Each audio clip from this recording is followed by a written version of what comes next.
Ay, qué gusto saludarte, Fabiola Guarneros. Gracias por estar aquí en los micrófonos. ¿Qué tal, Fernanda? Impresionada con este acto de Salman Rushdie. A ver, cuéntanos, Fabi. Bueno, pues ya ven que el personaje es polémico porque es un escritor que es amado, que es odiado, que es respetado y que ha sido perseguido durante muchos, muchos años. Y ayer él publicó una foto en sus redes sociales, en Twitter, de su rostro con unos anteojos en el que uno de los cristales está oscuro y tiene una cicatriz en la mejilla y una en el cuello. Entonces, él publica su foto real, pues como está actual, porque la revista de New Yorker, que ustedes saben que es súper polémica, es como incisiva, le da el punto, exagera justo los toques que necesitan. Ya ven que tiene portadas de premio, de Pulitzer, ¿no? E incluso de colección. ¿Por qué? Porque pone el dedo en la llaga. Ahí estamos viendo la foto de New Yorker. Y si se fijan, en esa foto está más oscuro el cristal y la cicatriz de su mejilla está muy remarcada, está muy negra, ¿no? Esa es la que publica The New Yorker porque efectivamente exagera, imagen, ¿eh? ¿no? Exagera para demostrar el dolor o pues la herida que causó el ataque que tuvo en agosto, ¿no? Después él va a publicar la suya diciendo esta es una imagen más real, no tan grotesca, en un momento la vemos. Esa es la imagen que él publica. Efectivamente tiene uno de los cristales oscuros, pero la cicatriz no se alcanza a percibir demasiado. Por supuesto que la tiene y tiene otra en el cuello. Porque él, acuérdense, sufrió un ataque en agosto de 2022 durante un evento en Nueva York por el cual perdió el ojo, la movilidad de la mano y fueron 10 puñaladas en el que se afectó el brazo, el hígado y pues perdió el ojo y lo más importante, poder escribir, ¿no? Sin embargo, él publica esta foto porque The New Yorker le hace una gran entrevista y el artículo, fíjense, lo hace el director de esta emblemática publicación, no cualquier reportero de New Yorker. Sí, no, queda claro. Y se llama El desafío de Salman Rushdie. Y justo porque él hoy lanza su novela en el idioma inglés y a partir del 9 de febrero en español en todo el mundo, va a estar el 9, la encuentran ya en todo el mundo, su nueva novela que se llama Ciudad Victoria. Entonces, la entrevista está en muy buena coyuntura, pero además, después del ataque, él no había dado ni entrevistas, había escrito una que otra cosa y reaparece, ¿no? Rushdie tiene 20 kilos menos de peso y se siente ahorita incapaz de escribir algo, ¿no? Pero, sin embargo, la novela nueva que se llama Ciudad Victoria la terminó antes del ataque. Justamente el día que lo apuñalaron, que fue el 12 de agosto, si no mal recuerdo, ese día que lo apuñalaron, él estaba dando una conferencia en Nueva York y estaba anunciando la nueva novela. Y el que lo atacó es Heidi Matar, tiene 24 años de edad, fue acusado formalmente de intento de asesinato en segundo grado y agresión en segundo grado y está en prisión preventiva sin derecho a fianza. El autor pues sobrevivió, el atacante se sorprende con la respuesta, la fuerza, la vitalidad de Salman, porque recibió, como les decía, 10 puñaladas, el cuello, abdomen, bueno, por todos lados. Recuperó, Salman Rushdie, recuperó la capacidad de hablar y respirar por sí mismo. El ataque se dio 33 años después de que el escritor recibiera las primeras amenazas de muerte. Recuerden que el autor de Versos satánicos fue condenado a muerte por el régimen islámico iraní en 1989 por blasfemo.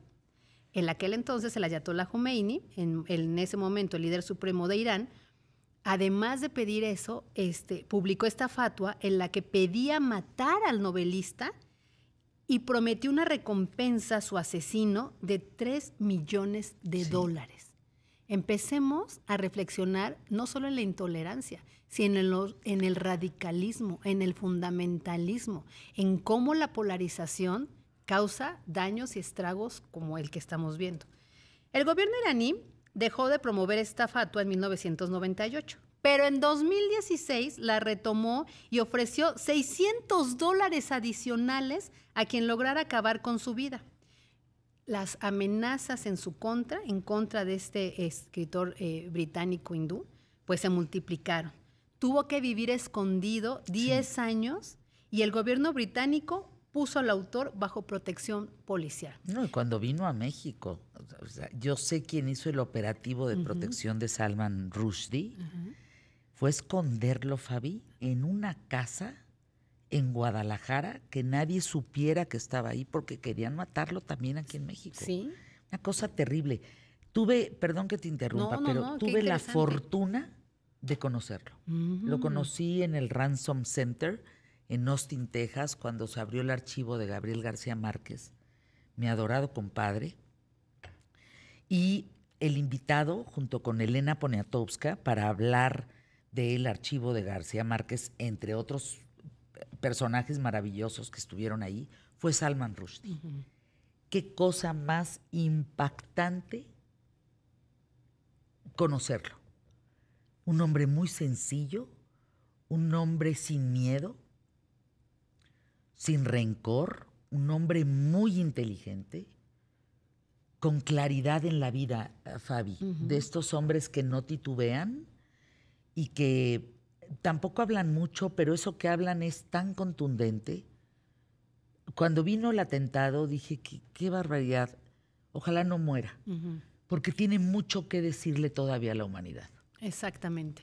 Y fíjense que después de todos esos ataques y de vivir a escondidas y protegido por los gobiernos, ahora que tú nos platicas esta anécdota tan interesante, o sea, del paso en México, pues nos conecta más entonces con este escritor. Reino Unido e Irán pues rompieron relaciones diplomáticas. De por sí siempre ha habido tensión, pues más con los ataques. En 2019, el actual líder supremo de Irán, Ali Khamenei, volvió a recordar a sus fieles seguidores que el fallo contra Rushdie era sólido e irrevocable. Y a través de Twitter volvió a provocar entre los fanáticos, entre los fundamentalistas, pues entre la gente del Islam que lo tiene muy, muy arraigado, pues que se reactivaran los ataques en su contra, ¿no? Y el día que lo atacaron en Nueva York, él anunciaba que tenía esta nueva novela ya terminada, Ciudad Victoria, que pues ya la van a poder encontrar. Los ataques. Rushdie pertenecía a una familia de tradición musulmana, pero no practicaba la religión. Sin embargo, él lo dijo, nunca me consideré un escritor preocupado por la religión hasta que una religión empezó a perseguirme. Escribió él más adelante en un artículo. En enero del 89, los radicales musulmanes quemaron una copia del libro en una especie de ritual allí en librerías de Reino Unido. Dejaron de exhibirlo incluso para evitar los ataques a otros lectores, otros compradores de esas grandes librerías, y tuvieron que retirarlo por estas expresiones de enojo, de rencor, de odio, si lo puede decir así. En febrero de ese 1989, varias personas murieron en disturbios contra Salman en la India, en la embajada británica, y en la embajada británica en Teherán fue apedreada. El autor, fíjense nada más, no fue la única víctima de estos ataques. El traductor japonés de la novela fue encontrado muerto en una universidad al noreste de Tokio, querida Fer, en 1991. La policía relató que Hitoshi Igarashi, que trabajaba como profesor asistente de cultura comparada, fíjense, personas que ni la deben ni la temen, era el traductor, fue apuñalado varias veces y abandonado en el pasillo frente a la universidad de Tokio. A principios de ese mismo mes, el traductor italiano, Ettore Capriolo, fue apuñalado en su departamento de Milán. Por fortuna, sobrevivió el ataque.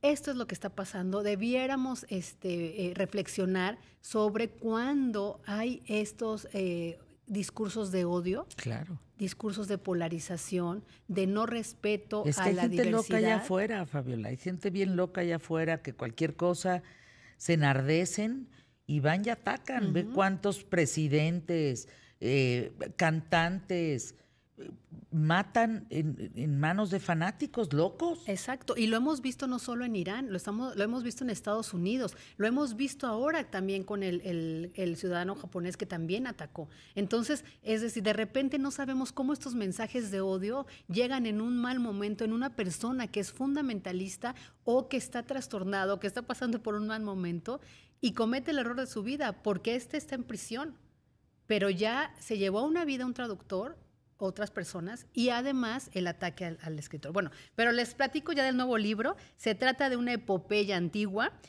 tiene tintes de fantasía, una saga fantástica de amor, aventura, sí se me antoja leerla, épica. Se llama Ciudad Victoria, se ubica en el siglo XIV, Vale después la de pena. una batalla sin importancia entre dos reinos olvidados en el sur de la India, porque acuérdense que él es de origen, él es hindú. Y una niña de 9 años tiene un encuentro divino destinado a alterar el curso de la historia. Entonces, tras presenciar la muerte de su madre, la desconsolada Campana, es poseída por la diosa Pampa, que eso tiene que ver mucho con la literatura de Salman Rushdie, ¿no? Generalmente gente poseída, gente que recibe mensajes, gente que empieza a transformar. Entonces, ella comienza a hablar a través de la diosa Pampa, empieza a hablar a través de la niña y le otorga una serie de poderes que van más allá de su comprensión y asegura que la niña ha sido elegida para dar vida a una gran ciudad llamada Biznaga, la ciudad de la victoria. Entonces yo creo que va a estar muy interesante. Recordemos que Salman Rushdie fue perseguido por esos versos satánicos. Quien no los ha leído, pues búsquenlo. Hubo un momento en que sí se retiraron, en que los quitaban de las librerías precisamente, sobre todo en el otro continente, en el continente europeo, por los ataques. Pero pues aquí ya los podemos leer todo, Fer. Sin duda alguna. Vamos